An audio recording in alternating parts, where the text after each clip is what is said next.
Olá, leitores do BNews, eu sou Cláudia Cardoso e essa é mais uma edição do podcast Jus News. Aqui do meu lado, Rui João, advogado, que está sempre aqui comigo apresentando esse podcast. E hoje a gente vai entrevistar o advogado Maurício Lee, que é presidente da Caixa de Assistência dos Advogados da Bahia. Perfeito. Então ele vai falar um pouquinho mais desse trabalho da Caixa de Assistência, né, dos advogados, e um pouquinho também sobre a política de ordem. Então, Maurício, me explica primeiro o que é a Caixa de Assistência dos Advogados, o que essa entidade faz? Primeiro, Claudinho, eu quero agradecer pelo convite, participar desse programa Jus News, também Rui, um amigo advogado de muito renome, conhecido e amigo de muitos anos.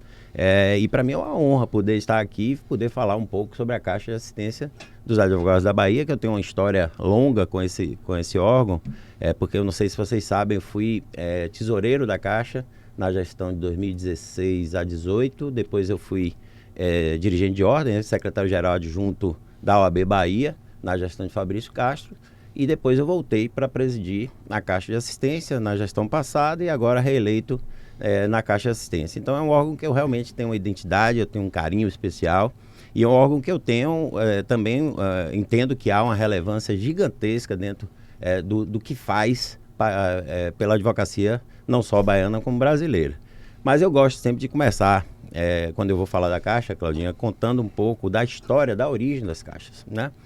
Na década de 30, dois advogados paulistas estavam caminhando em uma determinada avenida em São Paulo, quando eles foram procurados para ajudar uma terceira pessoa que estava numa situação de dificuldade financeira, morando numa casa abandonada, enferma, sem roupa. Esses dois advogados resgataram essa pessoa, Rui, e levaram para dar melhores condições de vida. E qual não foi a surpresa quando eles descobriram que se tratava de uma advogada inscrita na seccional paulista, né? E foi a partir daí que se plantou a semente da criação das caixas de assistência, para que fosse difundido, para que se tivesse um órgão que prestasse assistência para a advocacia. Isso na década de 30, a nossa Caixa da Bahia surgiu, né, em 1946, portanto, no próximo ano, em 2026, a gente vai completar 80 anos, né, de existência, justamente para prestar esse tipo de auxílio, esse tipo de assistência para os advogados, sobretudo os advogados que estejam passando por algum tipo de vulnerabilidade financeira ou enfermidade. Então, esse é o ponto principal, essa é a missão institucional e principal da Caixa. O que a gente tem observado ao longo dos anos é que a Caixa também, as suas atribuições, elas foram sendo transformadas, houve uma evolução, e toda a parte de saúde, de bem-estar, de lazer, de qualidade de vida, fica também sobre a nossa responsabilidade para a nossa alegria. Nós somos 8 diretores eleitos, né? E a gente divide por área de atuação, então é uma gestão muito bacana, muito compartilhada, e o que a gente quer é cada vez mais fazer com que a Caixa de Assistência esteja presente na vida, no dia a dia do advogado, tanto da capital do interior. Mas o ideal não seria que a Caixa de Assistência deixasse de existir, porque a gente teria uma advocacia valorizada, com seus honorários sendo bem pagos, bem remunerados? Porque o que a gente vê hoje em dia é que é uma assistência para quem realmente não está conseguindo mais sobreviver direito da advocacia. Veja, essa provocação sua é bem importante, porque, veja, a gente não está falando apenas de pessoas que não estão conseguindo sobreviver da profissão. A gente está falando de uma pessoa que ficou doente, que por conta da doença ficou impossibilitada de exercer a sua profissão, né? Nós temos casos, assim, eu posso contar alguns casos, assim, eu acho que é até bacana, eu não posso, são coisas assim que a gente não divulga, Claudinha, porque você bem sabe que a gente que faz o bem, a gente não deve fazer esse tipo de divulgação, sim. E não fica nem coerente, né? Assim, que a gente faça esse tipo de observação. Mas nós temos casos clássicos, assim, que, por exemplo, advogado que perdeu a visão dirigindo o carro, né? Ele não tinha condição nenhuma de fazer um relatório médico para poder pleitear nem mesmo o auxílio da Caixa de Assistência. Você tem advogada que vai conversar com você que estava com um problema periodontal, um problema nos dentes e que estava perdendo todos os dentes. Então, são coisas. Nós temos um caso também que me marcou bastante, me marcou muito esse caso. Foi um advogado que estava numa clínica de recuperação para alcoólatras e dependentes químicos, e nós recebemos uma denúncia de que ele estava sofrendo maus tratos lá dentro, né? Então, nós colocamos todo a nossa equipe à disposição para poder fazer uma visita técnica ao local. E foi constatado, de fato, que ele não estava numa situação bacana. Nós fizemos o primeiro atendimento, o acolhimento com a nossa assistente social, depois enviamos todo o material de início que ele precisava e orientamos ele a solicitar o auxílio da Caixa, que nós temos 9 auxílios regimentais, né?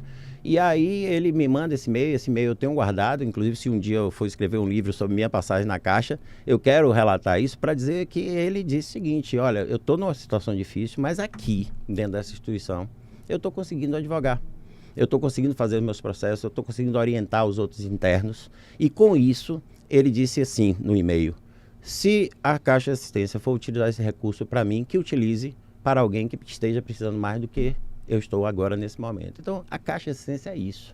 Não é só para os advogados que estão passando por algum tipo de situação por conta da não possibilidade de trabalho. Mas por que eu disse que sua provocação é importante? Porque, de fato, esse é um registro importantíssimo. Nós tivemos uma abertura nos cursos de direito. Nós tivemos... Hoje, o mercado não comporta a quantidade de advogados que se tem. Ainda mais de 1,5 milhão de advogados no Brasil. No Brasil, o último censo, acho que bateu 1.400.000. Aqui na Bahia, acho que a gente está em torno de 62 mil advogados ativos, né? E isso é muito, realmente. Então, o mercado não está comportando. As tecnologias vieram, sobretudo depois da pandemia, para maltratar, sobretudo, os advogados mais antigos, né? Os sêniors, como eu gosto de chamar. E é uma profissão que está em constante evolução, né?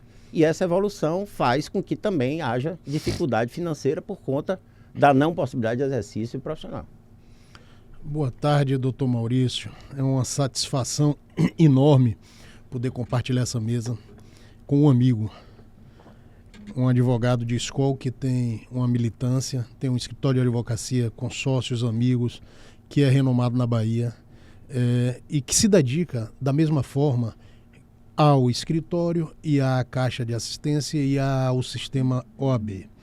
Veja, essa questão, Claudinha, que você levanta e Maurício está reportando sobre o braço social da Caixa, o braço assistencial da Caixa, ajudando aqueles que não conseguem suportar essas demandas do seu dia a dia, são importantíssimas. Mas a Caixa não é exclusivamente, aí Maurício, é minha provocação, não é exclusivamente para atender àqueles que estão com necessidades pontuais, seja de saúde, seja de problemas. A Caixa tem um outro papel, que é um papel de integração, é um papel de estímulo a um convívio social entre os advogados, entre a classe, que está muito grande e precisa desses espaços. Historicamente, nós éramos poucos advogados e a demanda não havia. Hoje a Caixa me parece que tem desenvolvido alguns projetos, algumas atividades com esse viés, ou seja, independente da necessidade física da saúde, tem um outro viés para integrar, para trazer benefícios para a categoria. Queria que você abordasse um pouco essa questão fora da caixinha da saúde. Vamos lá. Aí a gente vai entrar num ambiente que tem muitas informações. Eu vou tentar compartimentar para que a gente possa falar um pouco, ou o máximo que a gente puder, sobre o que a gente tem. Veja, quando eu falei que a missão principal da Caixa era assistência, né? E é a missão primordial, acho que o recurso que é destinado para a Caixa é um recurso que é meio que carimbado para que você faça esse tipo de atuação. A gente fica com 20% daquilo que é arrecadado pela OAB nas anuidades, né? Independentemente de ser advogado mais velho ou jovem, porque tem uma discrepância de valores e tal. Mas essa é a missão principal. Mas, como eu falei, toda a parte de bem-estar, de lazer, de esporte, de qualidade de vida e de saúde ficam também com a gente. Então, vamos lá. A parte de saúde, a gente tem consultórios odontológicos lá, com 4 especialidades médicas. Nós temos consultórios médicos com 4 especialidades. Nós temos consultórios odontológicos. Nós temos o spa urbano. Nós temos o hotel de trânsito, que são 4 apartamentos que a gente mantém para receber os advogados do interior que, porventura, não tem onde ficar na capital. né? Nós temos o projeto do meu escritório, que é um projeto belíssimo. A gente tem um projeto do meu escritório no Centro Cultural João Mangabeira, aquele prédio, edifício garagem do lado do fórum, e no edifício Big no Comércio, um andar, o 8º andar, é todo destinado, que é uma estrutura completamente montada para aquele colega que, porventura, não tem ainda o seu escritório, ou não pretenda ter o seu escritório, que ele possa atender o seu cliente, fazer a sua reunião, enfim, ter toda uma estrutura com secretária, com cafezinho, né, com xerox, com tudo, e outros diversos serviços nessa parte de bem-estar e lazer. Nós temos, por exemplo, você vê, nós temos 37 subseções, Claudinha, você sabe disso. E a Caixa está presente nas 37 subseções, prestando esse auxílio também para o advogado do interior. Então lá nós temos serviços de manicure, de massoterapia, temos umas coisas de integração, e agora mesmo a gente vai ter no sábado, agora no dia 30, nós teremos as finais da 7ª Copa CAAB de futebol, foram 27 times inscritos, a gente faz os zonais no interior, e as semifinais serão no dia 29 à noite, e no dia 30, 11 horas, nós teremos a grande final da Copa CAAB, que é um movimento assim, que é muito bacana, dá um trabalho, que eu vou lhe dizer, a gente sua para fazer, mas que o resultado é muito bacana, porque você vê, são mais de 600 atletas inscritos, jogadores, né, 2 estagiários por equipe e os advogados. Mas o melhor disso, que eu sempre digo, que não a gente tem os boleiros falam, né? Não é só futebol, não é só futebol. Você vai no interior, quando você vê um jornal desse, você está vendo a filhinha de um gritando, vai papai, parabéns papai, não sei o quê. E é isso que a gente quer, né? É fazer essa integração entre a classe, né? Eu tenho relatos, por exemplo, de advogados que precisaram fazer uma diligência em outra subseção. Então, como foi que ele fez essa conexão?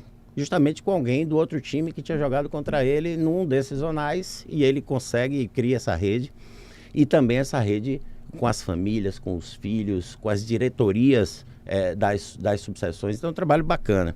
Nós temos essa parte de saúde, a gente também tem o fornecimento, né, de preços diferenciados para planos de saúde. Então a gente tem uma contratação com a Qualicorp, que oferta alguns planos de saúde com preço diferenciado para a advocacia. E já na gestão passada nós fizemos um encaminhamento também de fazer contratações diretas com operadoras de saúde para a gente diminuir a carga dos valores. Todo mundo sabe que os planos de saúde estão exorbitantes, e a Bahia, a Praça da Bahia é muito complicada, as operadoras não querem entrar, eu tenho suado. A gente teve muitos descredenciamentos também de clínicas. Mas a Caixa já teve, historicamente, um plano próprio. Há um tempo atrás, a Caixa tinha um plano de autogestão. Isso. Esse plano de autogestão foi descontinuado em 2009, 2010, salvo engano. 2010 ali, 2011. E assim, a gente ainda vem administrando um pouco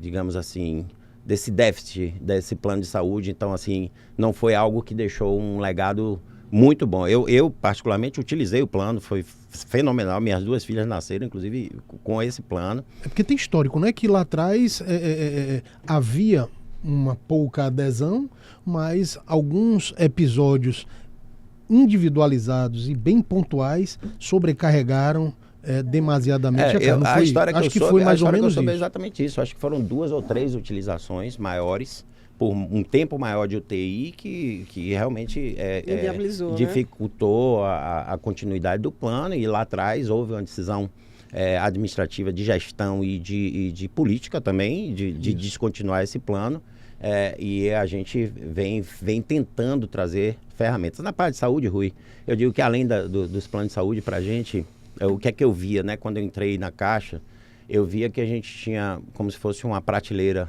assim, para a gente fazer algumas escolhas, e só tinha um produto, 2 produtos, né? Então, na minha cabeça, eu criei, assim, um conceito de achar que essa prateleira precisava estar cheia, assim, pelo menos para que o advogado pudesse consultar e decidir dentro do bolso e dentro da necessidade dele. Então, hoje eu tenho planos top, que eu não vou dizer os nomes, porque eu acho que não carece. Nós temos planos que são contratados diretamente por nós, então tem um custo menor. Nós temos os nossos atendimentos médicos, nós temos muitas parcerias com clínicas, médicos, etc., que dão desconto para a advocacia. Nós temos telemedicina, inclusive é uma coisa que a gente apresenta para o jovem advogado nas entregas de carteira, 6 meses de telemedicina gratuita, né? E isso é o que é o mais importante, fazer com que os advogados percebam que ele tem uma instituição que está zelando por ele e que está dando opções, né? Eu queria muito ter um plano próprio que eu pudesse fazer, mas não existe essa possibilidade ainda. Então, assim, o que é que a gente faz? A gente tenta levar mais opções com valores variados, porque você tem que atender o advogado rico, o advogado que está passando por necessidade, o jovem, o mais velho, então você tem que fazer essa composição. Aquele advogado que está em casa, Claudinha, deve estar se perguntando, essa caixa faz tanta coisa, essa caixa tem tantos serviços, com que dinheiro se faz isso? Será que poderia ser feito muito mais se tivesse um orçamento melhor? Ou então diminuísse o índice de inadimplência, né? Sim, eu digo sempre que, assim, veja, as caixas de assistência, ela tem uma autarquia que ela tem independência financeira e administrativa, né? E ela sobrevive com a verba que é 20% daquilo que é repassado das anuidades. O que a gente tem feito, pelo menos desde, sei lá, da gestão que eu fui tesoureiro, a gente tem feito uma busca incessante para tentar trazer alguns outros tipos de receita que a gente possa fazer essa oferta e essa devolução para a classe. Porque, veja, para mim não tem um interesse nenhum de você guardar um dinheiro, uma quantidade de dinheiro dentro da caixa, que você não projete, não reverta isso em favor da advocacia. Então, se você perguntar, se você tiver mais dinheiro, você compra um carro top ou você vai comprar um carro popular? Você vai comprar um carro top, é a mesma coisa. Então, se você tiver mais dinheiro, você vai conseguir ofertar mais coisas? Sem dúvida, sem dúvida.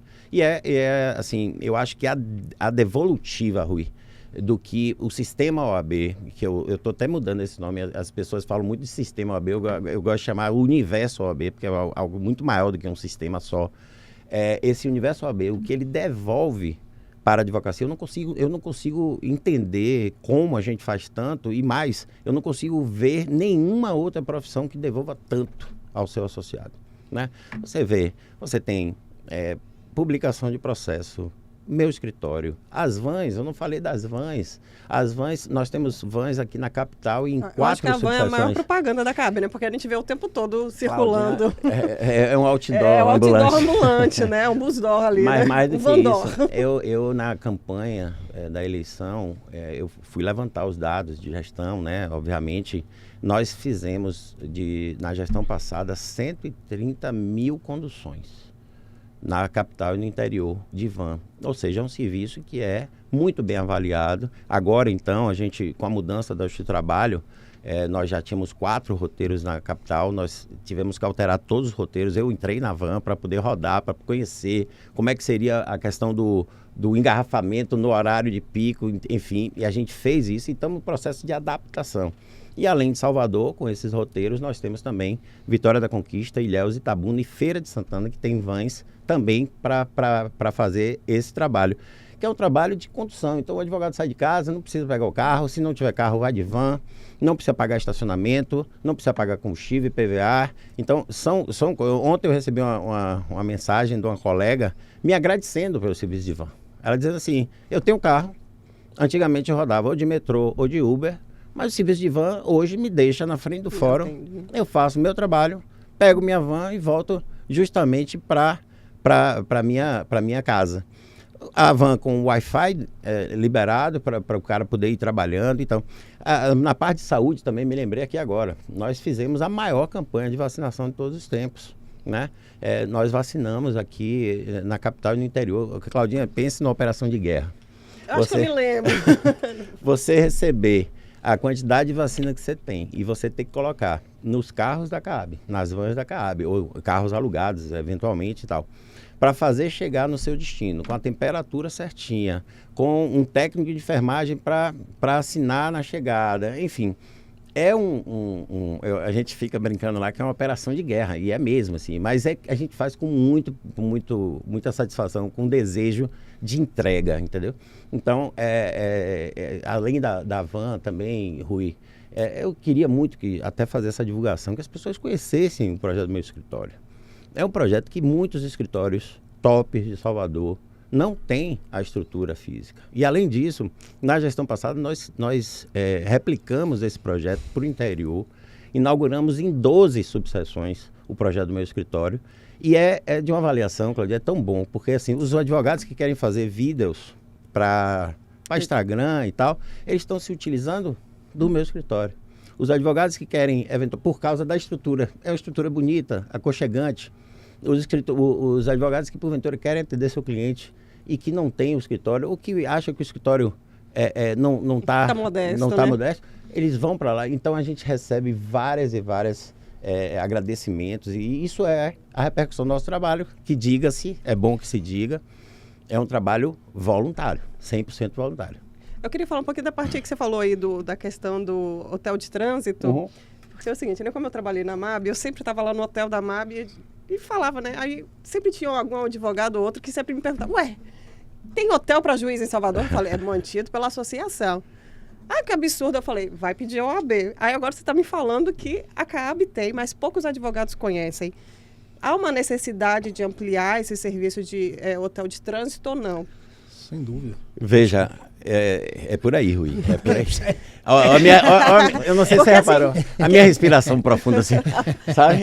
Porque, assim, na magistratura, a gente, né, tem esse hotel, a Associação dos Magistrados tem esse hotel justamente para atender os juízes e ainda também com a questão da segurança, porque eles sabem que ali, naquela unidade, vai ter um policiamento reforçado, né? Então eles se sentem mais seguros. Mas, assim, lá acho que são mais ou menos 30 apartamentos. E aí você falou que tem 4. 4. E aí, como e a é para atender? utilização é direta, Claudinha. Assim, a utilização a pessoa faz a programação da viagem, manda um e-mail para um setor específico, essa pessoa faz a reserva e eles podem usufruir desse benefício. De fato, é um serviço que poderia ser aumentado, poderia ser maior, ofertado, mas diante das limitações de recursos que se tem, a gente dá uma segurada, mas atende, sabe? Porque se fosse aquele serviço que fica parado, a gente fica incomodado. Mas é um serviço que está sempre o tempo todo. Uma coisa também que é muito legal... E o advogado precisa pagar algum valor pela estadia? Não paga nada. Toda a parte de limpeza, de material, de roupa de cama e tal, tudo é nosso, né? A lavagem, Qual é o critério, Maurício, porque assim, a gente vê... 4, né? Não, porque veja, é uma demanda do interior, né? Basicamente interior, mas já teve, Rui. A turma vem do interior para fazer sustentação, quer ficar, quer um bate-volta. E às vezes chega para tomar um banho, sabe? O cara pegou um ônibus, foi lá e ele queria ter aquele pouso ali, então ele vai lá, toma um banho, descansa e vai para a sustentação de tarde. Já tivemos casos de pessoas que estavam acompanhando alguém da família, sobretudo no Santa Isabel, que fica ali perto, né? Então ele preferiu ficar hospedado ali porque estava mais perto para poder acompanhar o paciente. Já tivemos casos de, enfim, advogada que foi vítima de violência doméstica e não tinha pouso, não tinha para onde ir. A gente abraçou e trouxe. Então é um instrumento assim diverso, importante a gente usar. Uma coisa, Claudinha, que é muito bacana a gente conversar, duas coisas assim, sobretudo. A gente tem o aplicativo da Caixa. A gente criou na gestão passada, a gente tinha 980 pessoas no início da gestão que estavam adeptas, né, a esse aplicativo. Hoje a gente tem em torno de 45 mil pessoas já circulando. Por quê? O aplicativo foi criado para democratizar o serviço. Então, por exemplo, você vai utilizar o serviço de massoterapia. Só advogado? Não, lá nesse caso, dependentes, advogados e dependentes, né? Porque a gente atende regimentalmente o advogado, advogada, marido, mulher, companheiro, companheira e descendentes, né? E filho adotivo também. Mas aí o que a gente observava? Que muita gente usava o serviço e não era uma utilização democrática. Então, o que foi que a gente fez? A gente limitou essa utilização, né? Então, a pessoa que vai marcar, ela marca, mas ela fica... e se não vai, ela fica bloqueada de marcar de novo. Então, a gente fez o aplicativo com esse objetivo. E todos os serviços que nós temos da Caixa na capital e no interior são agendados pelo aplicativo, à exceção do hotel, tá? E o que é bacana também que no aplicativo você já faz sua carteirinha, Rui, para você, para sua esposa, para seus filhos, você que tem muitos filhos, né? Mas, um pouquinho só, né? Mas você faz a sua carteirinha de forma digital e, além disso, nós temos um aplicativo em torno de 3.400 hoje parceiros que dão descontos exclusivos para a advocacia. Que eu fico brincando, que vai da pizza à compra de um carro. Eu vou ali no shopping e sempre vejo assim as parcerias plaquinhas. sempre tem Aqui lá tem, da Caab. E eu vou lhe dizer, porque assim, veja, parece coisa pequena, mas o que é que eu defendo, sabe, Rui? É que a gente tem que demonstrar para o advogado que ele estar adimplente é importante para ele. Porque, veja, vamos lá, uma escola que você faça, uma escola hoje barata em Salvador, deve ser o quê? R$ 2.000, imagina. Minhas filhas já estão mais velhas, eu não estou nessa fase. Mas que seja, os meus parentes, entendi. Mas assim, R$ 2.000 que você tenha 10% de desconto é R$ 200 por mensalidade, por mês, né? Então, você multiplica isso por 12, é R$ 2.400 de desconto. A anuidade é 800, 850. Então, com um único desconto de um único convênio, você paga 2, 3, 4 anuidades. E aí você vai no básico. Eu vou dar um exemplo clássico. Quando estou em Salvador, eu almoço invariavelmente no mesmo restaurante Aquilo. Meu prato dá em torno de R$ 40, R$ 4 de desconto, vezes 20, se eu almoçar lá todos os dias, é R$ 80, é o valor da parcela da minha anuidade.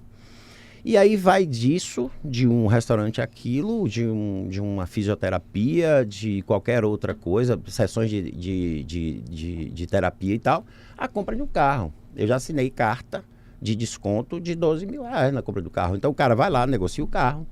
Depois que ele decide pagar o carro com aquele valor, ele diz, agora eu tenho um desconto da Caab.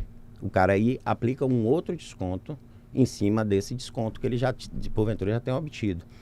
E então, assim, é uma gama de possibilidades que a gente tenta mostrar exatamente isso. Você falou assim, seria melhor se tivesse mais recursos? Seria. A inadimplência está alta? Está. Mas se a gente fomentar, né, com que o advogado entenda, perceba que ele é integrante ali daqueles órgãos, que se ele pagar, que ele vai ter mais benefícios do que estando fora, se ele se sentir pertencendo à instituição, eu acho que a palavra é essa, a gente tem que se sentir pertencendo à instituição.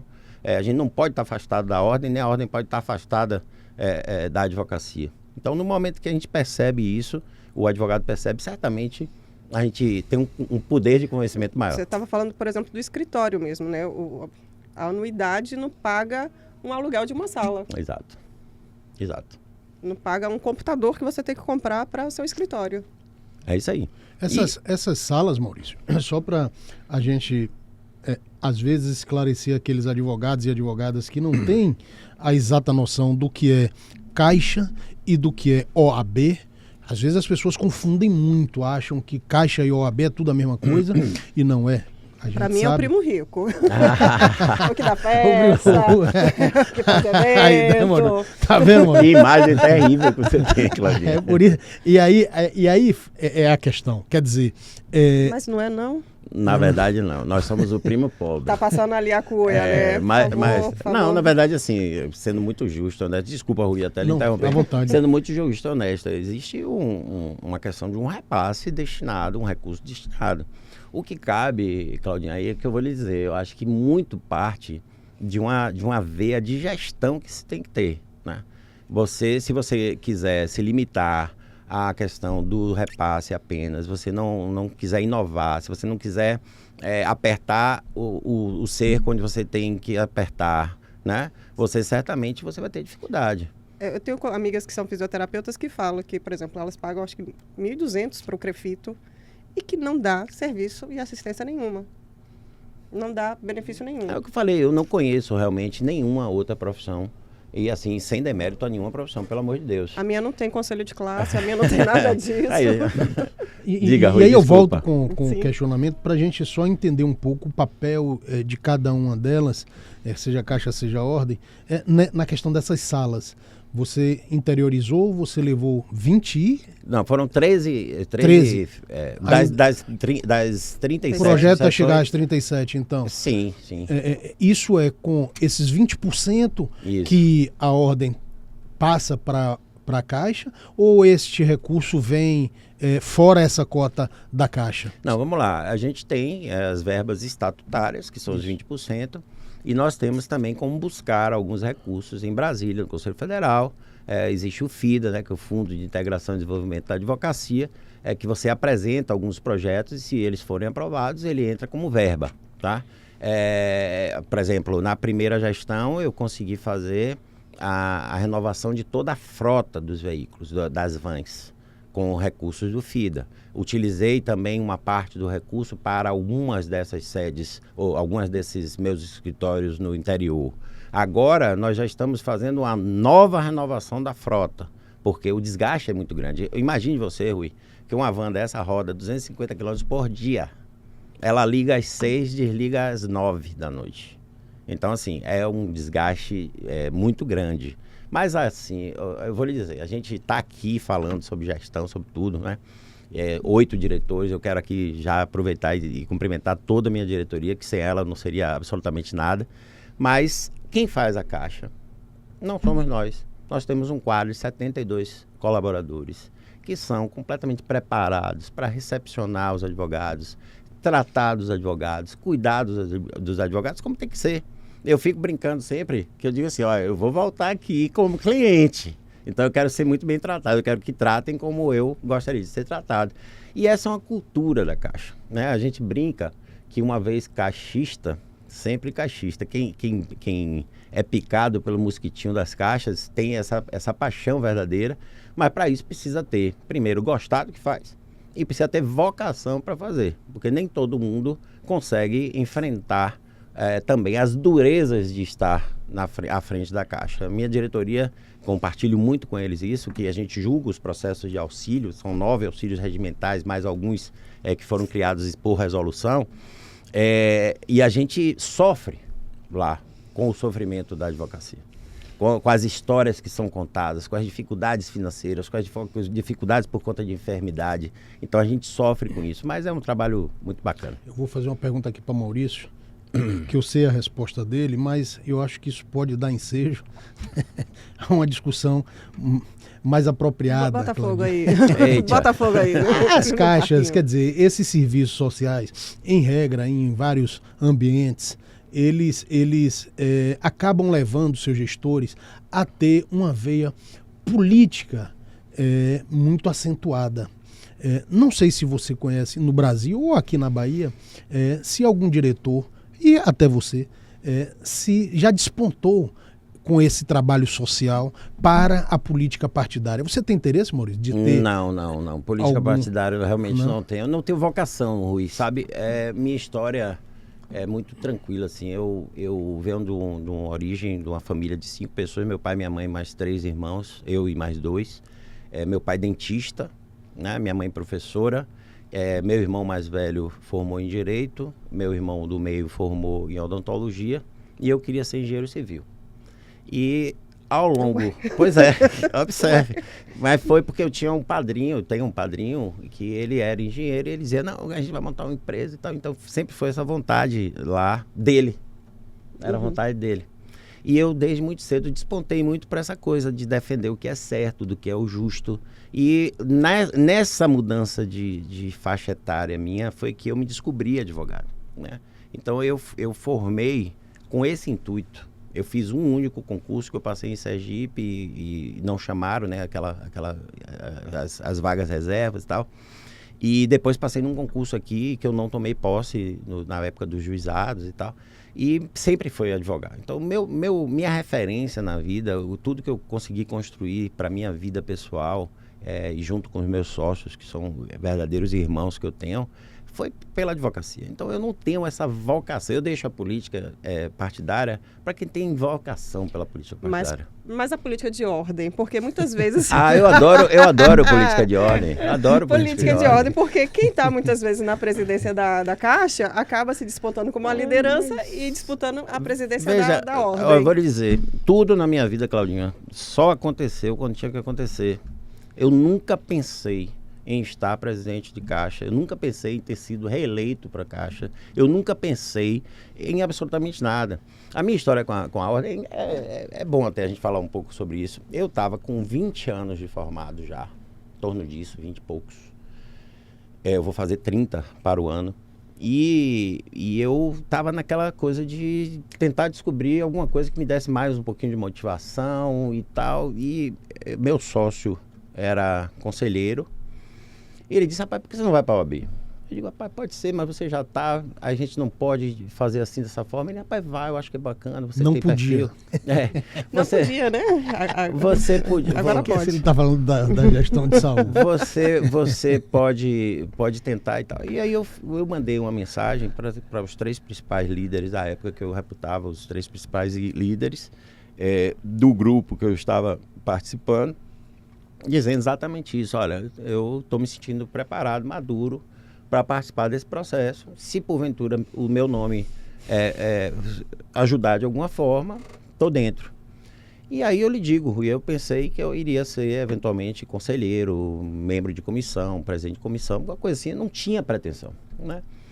E aconteceu de eu ser, a convite do meu querido Luiz Coutinho, ele foi meu presidente da Caixa de Assistência, me convidou para ser o tesoureiro dele, e eu comecei como tesoureiro da Caixa.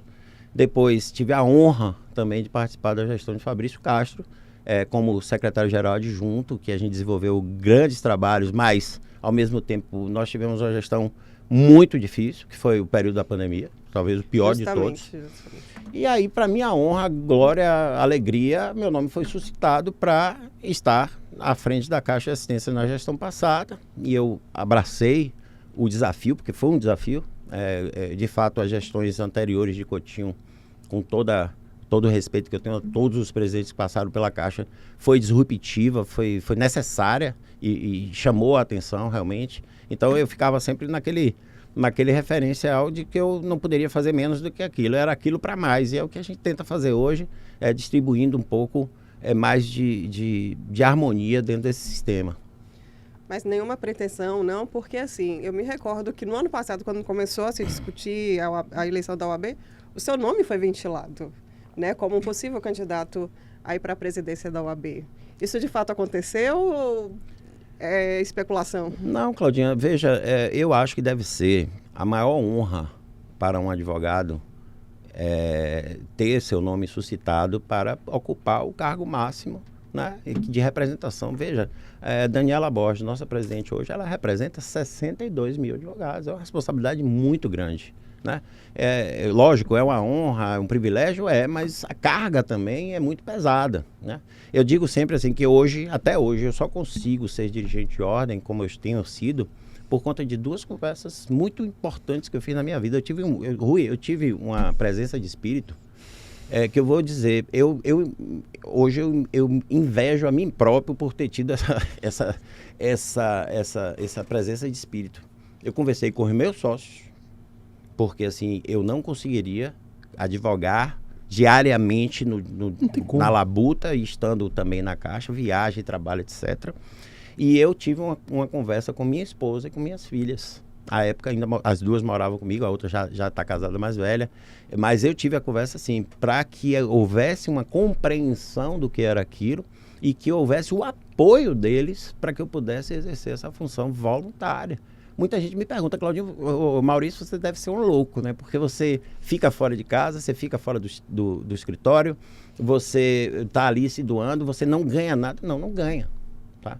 Então, assim, é uma honra para mim poder representar a advocacia, porque assim, ontem, inclusive, eu encontrei no livro do nosso querido Antônio Menezes, eu encontrei Newton Cleide, que foi presidente da Ordem, e também um ex-presidente de Caixa, e ele dizendo que é muito bom, porque é mais do que uma foto na parede, sabe? É uma representação de muitos. Você precisa estar ali, representando e sabendo que você está ali à disposição da classe. A classe, a cada dia que passa, assim, pelo menos o que eu percebo, eles precisam desse suporte.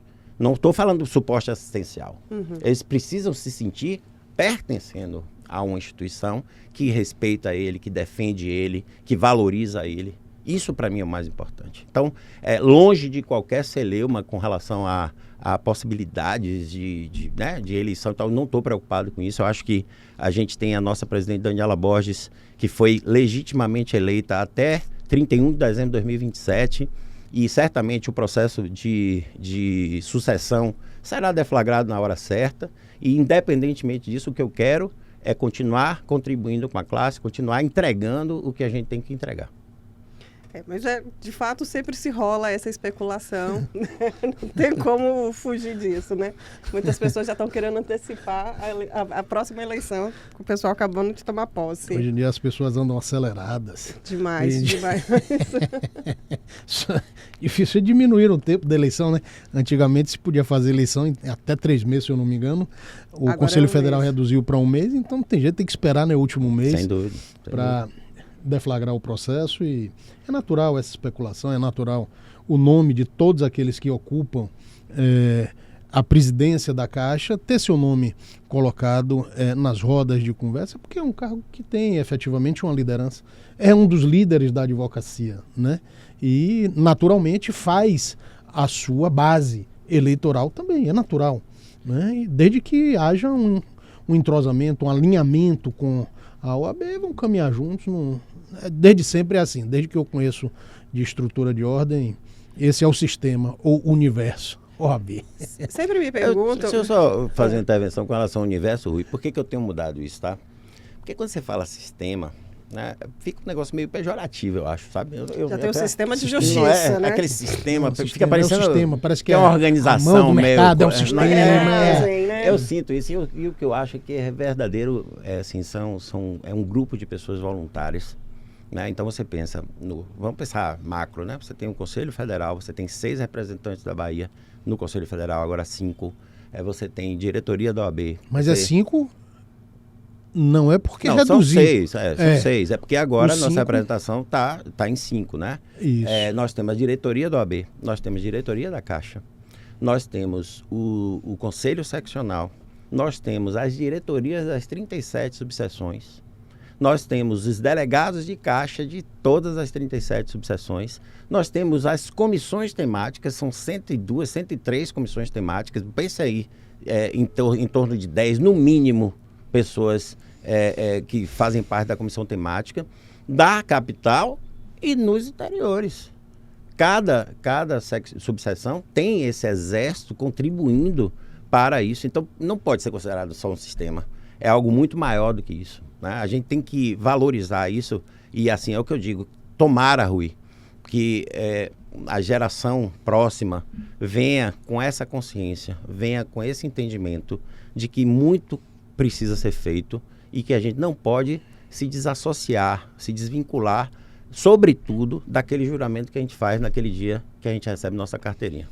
Sempre se pergunta assim, rapidinho, por que a eleição da ordem é tão importante, sendo que os cargos são voluntários? O que ganha quem representa a OAB? Porque quem é diretor sindical, ele tem o direito a afastamento e continuar recebendo seu vencimento, né? Isso também vale para algumas associações. O dirigente pode pedir uma dispensa, né, do trabalho, ter uma licença enquanto está exercendo o mandato. Mas o que a pessoa que está ali na ordem ganha? Ela ganha mais projeção, mais visibilidade? Não, sem dúvida. Assim, se eu dissesse algo diferente disso, eu estaria mentindo, né? E sem ego, sem vaidade, sem absolutamente nada relacionado com isso, eu acho que é o ponto principal de quem atua para o universo OAB, né? Além obviamente, que eu acho que é muito importante, da questão da vocação e do você gostar do que você está fazendo. Porque nada adianta, se você for um presidente de caixa, de ordem, que você queira ficar dentro do escritório, dentro do gabinete e sem enfrentar os problemas e tudo, você não vai ter, nem projeção você não vai ter. Pode ser uma projeção até negativa, né? Então, eu acho que, assim, o questionamento que se faz primeiro, não pode ser a pessoa querer ser alguma coisa dentro desse universo pensando no que vai obter no futuro, né? A projeção, acho que ela vem resultado do trabalho, resultado da postura, resultado da ética, resultado da forma como você lida com os problemas, e eu acho que isso vem, tá? Mas não pode ser, eu fico sempre comentando isso.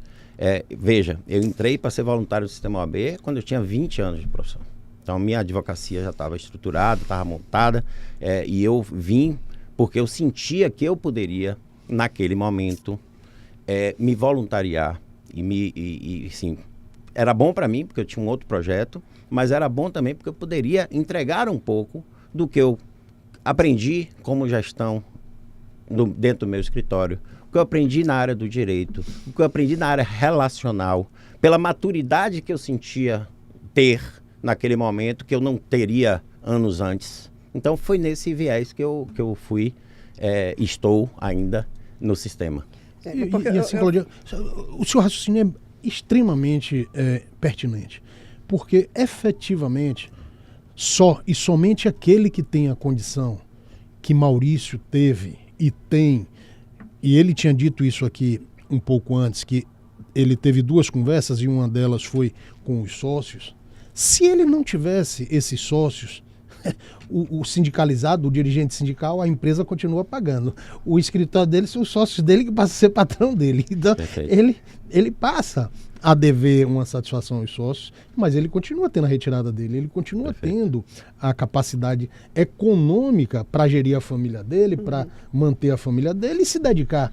É diferente daqueles que entram no sistema para usar o sistema. Existem essas pessoas, infelizmente. Por conta disso, infelizmente existem essas pessoas. Eu já recebi muitas vezes contatos de alguns dando carteirada porque era membro de comissão.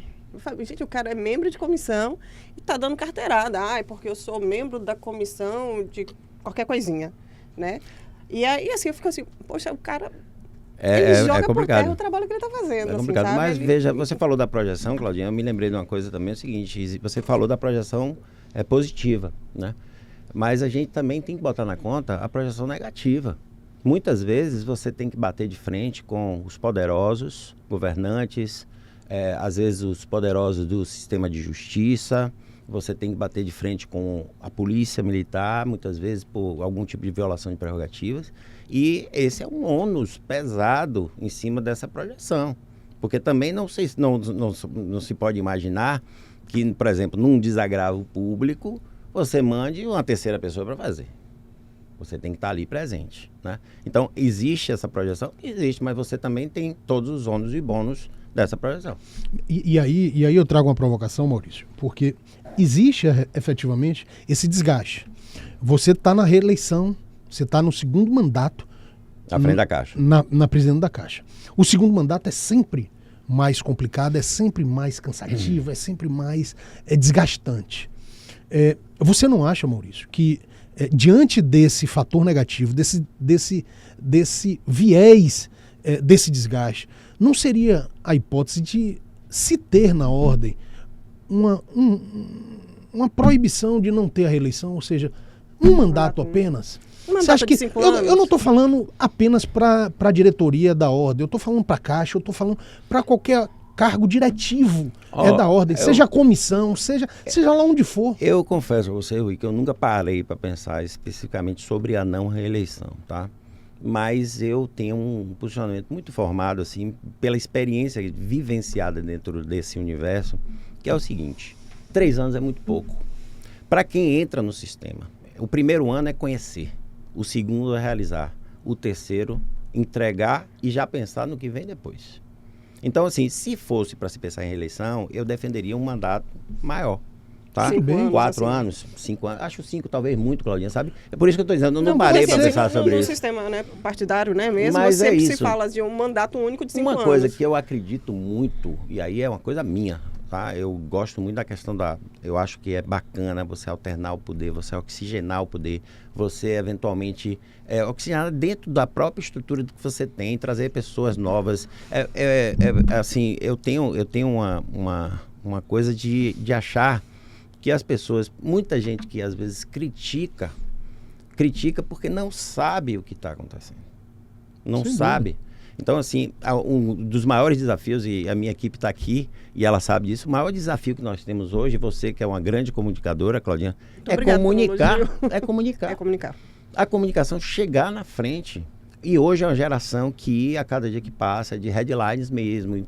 Então, a gente tem que entender qual é essa coisa para chegar perto desse público, né? E não se afastar do público convencional, né? Que espera alguma coisa mais da gente. Então, é uma diversidade muito grande, tanto de pauta quanto de pessoas. É um universo gigante que você tem que ter esse estreitamento.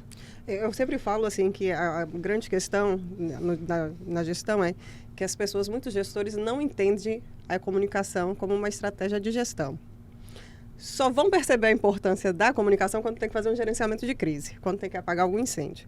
Mas não vem como estratégia de gestão, né, de uma estratégia política. Por que os políticos investem tanto em comunicação? É porque aquilo é o que, o que permite é o que roda, o que chega, né? ele ser eleito e reeleito. Né? E eu vejo que é um problema na área jurídica, principalmente nos órgãos tradicionais, principalmente Tribunal de Justiça, uma deficiência imensa em se comunicar. Seus serviços, seus feitos, suas decisões, não se comunica. Se você entrar no Instagram do TJ, que é uma crítica que eu faço abertamente, só tem parabéns para desembargador. Mas você sabe o que eu acho também? Tem uma questão que é importante, sobretudo nessas áreas, né, de justiça. É uma percepção minha, tá? Também estou falando assim com o coração. Eu acho que tem muita coisa para não se desenvolver uma autopromoção, sabe? Para não ficar pessoalizando a conduta de vitórias, de pautas, etc., em 1, 2, 3 pessoas, entendeu? Então, assim, na nossa comunicação institucional, por exemplo, eu defendo que todos os diretores participem, cada qual na sua pasta. O que eu vejo da CAAB é muito serviço. Isso. É muito serviço. Mas o que o Maurício está falando é porque há muito se fazia, eu não sei se ainda se faz, essa autopromoção exato, revistas institucionais. Você abre uma revista, tem 30 fotos do diretor. Você abre... tem que ter essa cautela, eu acho, sim, né? Sem dúvida, tem que sem ter dúvida. O limite. Então, essa comunicação, ela tem que ter regramentos. A comunicação, ela precisa ser para serviço, estratégia, para você comunicar e se estabelecer com o seu público, com o seu público-alvo. O público-alvo da advocacia é extenso. Isso. Você tem de tudo. Tem as minorias, você tem os advogados negros, você tem a questão das mulheres, né, das pessoas com deficiência. Então, você tem um arsenal assim, de pessoas para você se comunicar. Assim, eu não sei se vocês percebem isso. Assim, eu acho que muita mudança ela veio depois da pandemia. Assim, acho que foi uma velocidade gigantesca. Por exemplo, hoje um dos pontos altos da Caixa, altos que eu digo assim, que é uma atenção extremamente voltada a isso, que é a questão da psicologia, das doenças mentais dentro da nossa classe. Muita gente sobretudo posterior à pandemia, admitiu a necessidade de você ter psicólogo. Veja, nós aumentamos em 450% o volume de vagas da psicologia. Caramba! E estamos tentando agora uma nova mudança para poder ver se a gente consegue atender a mais pessoas. Então, isso me preocupa mais do que tudo, sabe? Eu acho que se você tem um corpo saudável, se você tem uma mente sã, você consegue raciocinar, pensar para um futuro melhor na sua profissão. Agora, se falha uma coisa ou outra, e é esse o viés da Caixa, né? Você tentar projetar Maurício, saúde Bem, e esse serviço, ele vamos dizer assim, repressivo, ou seja, posterior ao aparecimento da necessidade. A Caixa está fazendo algum relatório, algum estudo para identificar esses fatos geradores dessa demanda? Quer dizer, onde é que está esse gargalo da advocacia para ter essa demanda da psicologia? Rui, isso está identificado? Assim, não especificamente com relação a isso. Eu não sei se você acompanhou o censo do Conselho Federal, foi veiculado, acho que no ano passado, só me engano. Eu mandei, acho que eu me debrucei naquele censo nacional. Assim, o censo da advocacia. Por faixa etária, por idade, por sexo e tal. Eu me debrucei sobre aquele censo justamente para tentar entender de que forma que eu poderia participar mais da vida ativa do advogado, da advogada da Bahia, né? E não sei se vocês sabem também, eu sou coordenador de saúde da CONCAD. A CONCAD é o órgão que reúne todos os dirigentes de Caixa. E também me debrucei com isso. E 2 temas, sobretudo, chamaram muita atenção. Primeiro, a questão da saúde mental. É unânime que todos os presidentes de Caixa têm passado por esse problema de tentar ofertar isso para a classe. E outro problema que a gente parece que não é tão importante, né? Mas é muito importante, é a quantidade de famílias que estão tendo que lidar com alguém que tenha, porventura, o espectro autista, um TEA, alguma outra coisa nessa situação. Então, isso é uma coisa. Outra coisa que me fez mudar muito a minha postura depois do censo: atendimento especial a atenção especial à advocacia negra, à saúde da advocacia negra. Tem doenças específicas dos negros, da população negra, que nós não sabemos. Na anemia falciforme mesmo. Então, o que foi que nós fizemos? Nós fizemos uma resolução, e aí eu tenho que ser justíssimo, foi uma proposta da minha então vice-presidente, hoje secretária-geral, Cléa Costa, para que fosse criado uma ação permanente da Caixa com relação a isso. Então, a gente faz testes gratuitos para ver se tem o traço ou não tem o traço, faz orientações de como cuidar, o que cuidar. Então, sobretudo, são esses 3 assim, pontos que a gente tenta fazer. E uma coisa que eu vou lhe dizer aqui agora, que a gente está contando muitas vitórias, né? Mas não conto muitas derrotas. Não, mas é sério, é porque eu gosto muito de compartilhar isso, porque para você ver a dificuldade do cargo, né? Nós tínhamos aumentado já uma quantidade boa de psicólogos, de consultas psicológicas, e nós tínhamos uma fila represada, acho que de 75 pessoas, mais ou menos, né?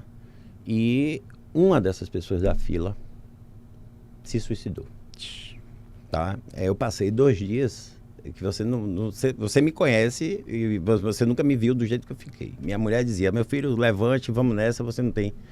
Mas foi uma experiência para mim, assim, não é que eu me sinta culpado, né, pela perda, mas fez com que eu pensasse na gestão daquilo. Eu digo, olha, eu tinha uma fila, mas eu não tratava a fila.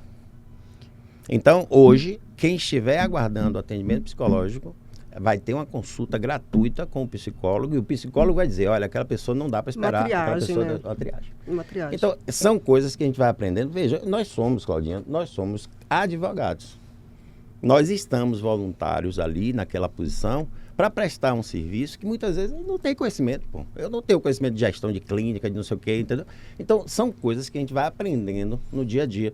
E eu gosto de contar essa história porque, assim, às vezes a gente fica, né, só jogando as facilidades e tal, mas essas dificuldades, esses casos específicos, pontuais de pessoas que estão em necessidade, é tão bom quando você pode fazer alguma coisa por aquilo, entendeu? E esse é o órgão, é a Caixa de Assistência. Mas, assim, com essa questão do aumento da demanda, também não tem a relação com a precarização do trabalho, com a baixa remuneração, a falta de um piso salarial, né, para a advocacia, porque, assim, né, já saiu vários estudos sobre as categorias que mais sofrem de burnout. O jornalismo é uma delas, e é uma profissão precarizada, é uma profissão que está totalmente desvalorizada no Brasil, desde lá de 2009, que caiu a obrigatoriedade do nosso diploma, né, com a revogação, né, com a declaração de inconstitucionalidade da lei de imprensa, até com a questão das fake news, do ataque à mídia e tal, e agora a inteligência artificial, que algumas redações estão sendo substituídas por IA.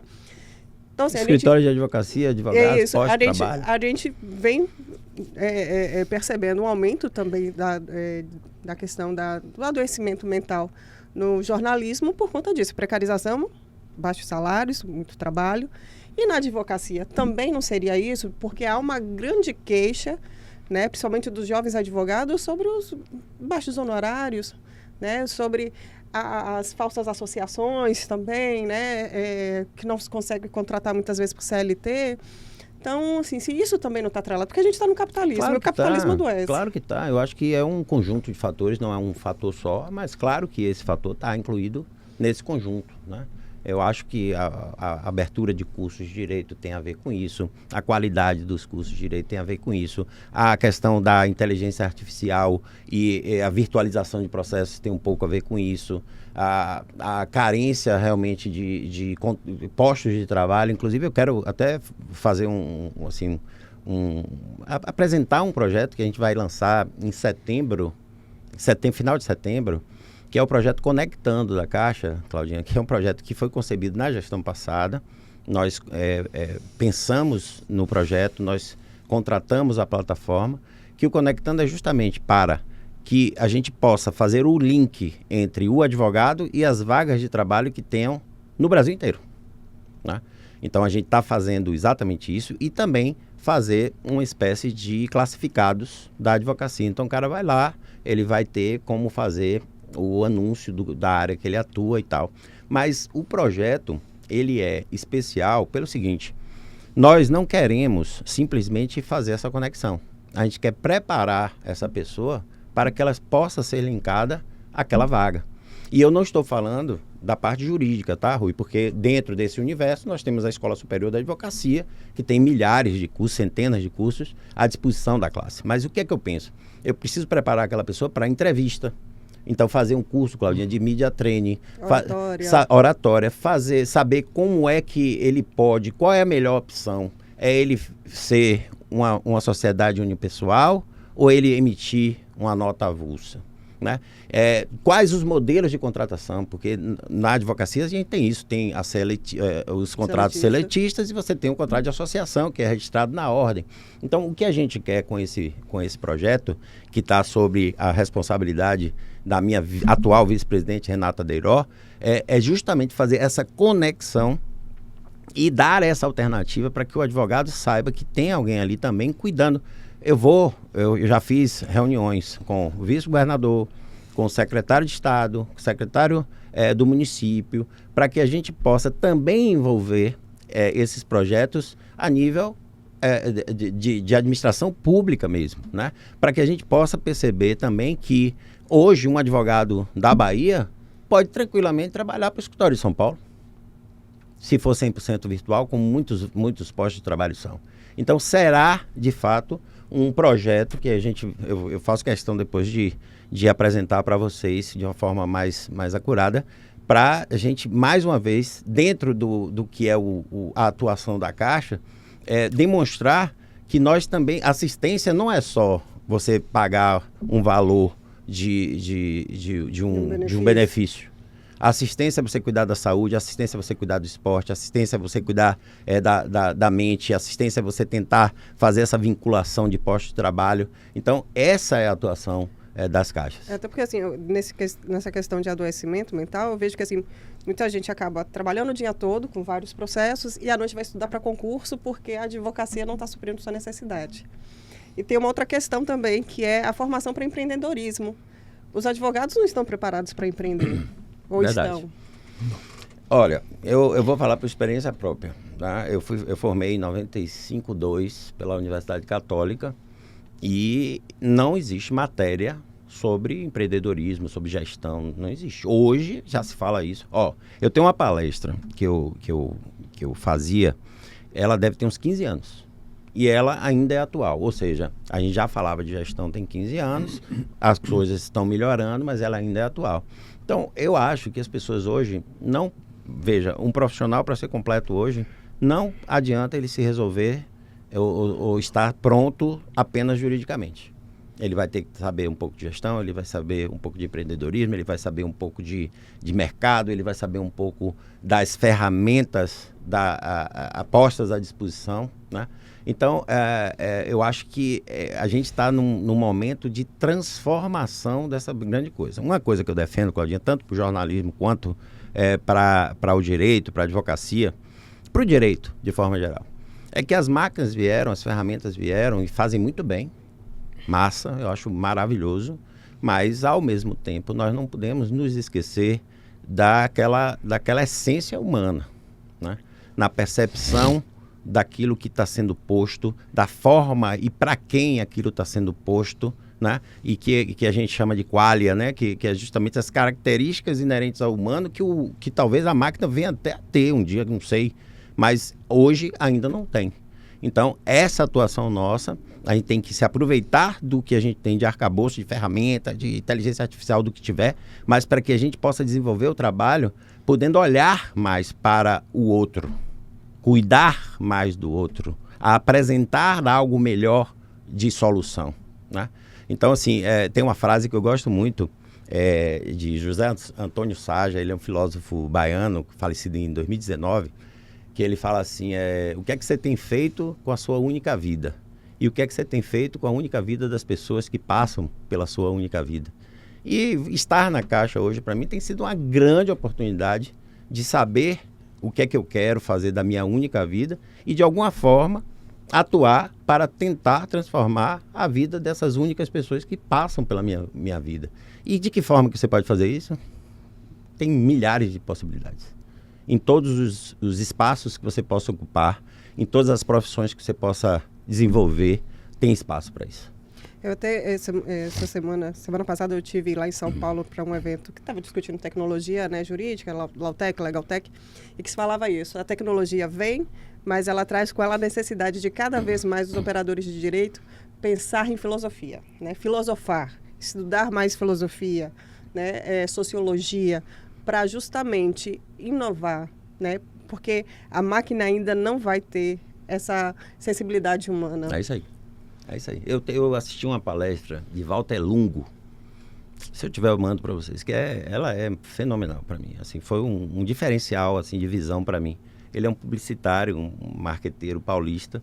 E ele estava falando exatamente isso. E outra coisa, não se afaste da tecnologia porque você vai se dar mal. Né? Abraça a tecnologia, entenda. Né? Vamos ver a forma de criar os melhores prompts para a gente poder fazer aquilo que a gente quer. Ele conta um exemplo, Rui, que eu acho massa. Eu não me lembro exatamente o que era, mas ele falava assim, ele pedindo para a inteligência artificial, eu quero agora um pônei com um rabo pintado de arco-íris, alguma coisa assim. Aí quando você ia ver, o pônei todo troncho, todo. Aí ele começou a desenvolver uma conversa com a inteligência artificial. Eu, mas esse pônei não pode ser esse pôneizinho, eu quero um pônei imponente, forte, né, malhado. Esse arco-íris aí seu não tem as cores todas do arco-íris. Então, ele foi desenvolvendo uma conversa. Quando chegou depois, ele apresentou o pônei que ele tinha desenhado primeiro para o pônei que ele fez depois de ele entender de que forma a tecnologia podia ajudar ele. É uma outra situação, é outra figura. Então, ele começou a desenvolver isso com aquelas ferramentas artificiais de imagem e depois ele desenvolveu na parte de textos, que é o que a gente tem que fazer. Um dia eu estava vendo, foi um vídeo da menina falando que, na verdade, a IA dela estava se comportando igual um trabalhor preguiçoso, que matracou com ela o dia inteiro para entregar a edição de um vídeo. E no final disse, eu não posso editar o vídeo. Aí é difícil. O meu chat GPT, se ele pudesse, ele me processava por assédio. Eu brigo com ele. Você xinga? Brigo com ele demais. Eu, na revolta das máquinas, eu vou me ferrar. Uma coisa que eu queria falar, se vocês me permitirem, aproveitando aqui a audiência de vocês, eu queria fazer uma convocação assim, para a advocacia mesmo, para a festa da advocacia. Muitos questionam, por que você faz uma festa? Né? Tenho que celebrar, tenho que comemorar. E desde o início da festa, eu digo isso. Assim, eu acho que a gente tem muita dificuldade na profissão. A gente já reconhece todas as dificuldades, todas as agruras de ser advogado, de estar nesse quadro histórico, nesse momento histórico, com tanta dificuldade. Mas eu acho que se a gente não tiver a alegria de enfrentar os problemas, a gente realmente vai sucumbir aos problemas. Então, a festa da advocacia é uma festa que foi criada para atender a advocacia, proporcionar algo bacana para a advocacia. Veja, na gestão passada, a gente conseguiu fazer 3 grandes festas. Uma delas foi no Gueto, com a Timbalada. Foi um negócio assim, um momento histórico, muito bacana. E esse ano, nós faremos a festa no dia 30 de agosto, na Arena Fonte Nova, com Jal, Filhos de Jorge, Daniel Vieira e autorais. Os portões abrem a partir das 15 horas e a partir das 16h30 as bandas começam a tocar. Um evento todo preparado para receber a advocacia e o público geral, mais especificamente a advocacia baiana.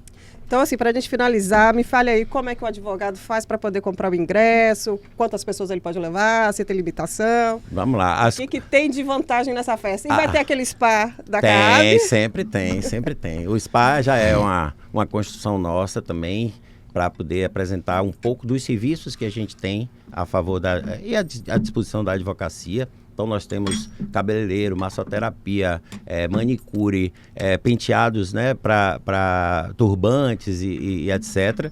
E você tinha perguntado também das compras, das vendas. Do ingresso. Os ingressos estão sendo vendidos na Ticketmaker e também nos postos da CAAB, nos postos da CAAB, né? Então, nos postos da CAAB e também na Ticketmaker, você pode comprar diretamente isso. Quanto vai custar? Advogado vai ter desconto?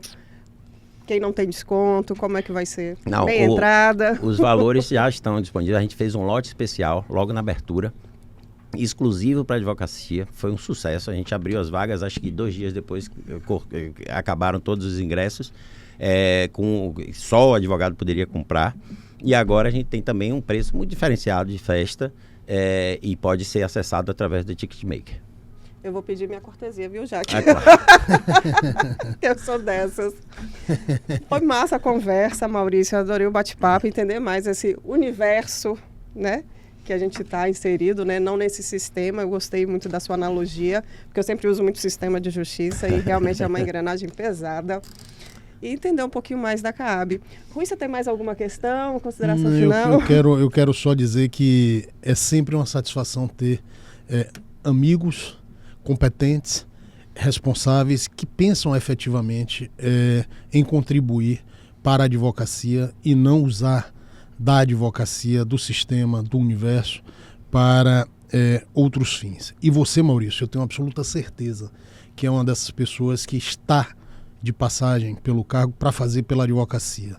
Obrigado, espero que você volte, espero que a gente possa efetivamente construir informações e consolidar esse universo que a advocacia tanto precisa de boas práticas. Obrigado. Eu agradeço muito pelo convite, Claudinha, Rui, de estar aqui. Eu realmente tenho feito assim, o que eu posso para poder fazer essa divulgação dos serviços da Caixa, difundir o que é a Caixa de Assistência, para que cada vez mais a advocacia baiana possa, saiba, na verdade, que existe um órgão que cuida da advocacia e que quer fazer sempre um pouco mais. Então, vocês aqui com essa audiência que vocês têm, com essa abrangência que vocês têm, é uma oportunidade para mim poder estar aqui e falar um pouco sobre a Caixa de Assistência dos Advogados da Bahia. Muito obrigada, viu, Maurício? Obrigado, Claudinha. Muito obrigado, Rui. Obrigado, Claudinha. Boa tarde a todos. E a você, nosso leitor, continue ligado nas nossas redes sociais, aqui no nosso canal do YouTube. Confere lá o site também bnews.com.br para ficar informado do que de mais importante acontece aqui na Bahia, no Brasil e no mundo. Até a próxima edição.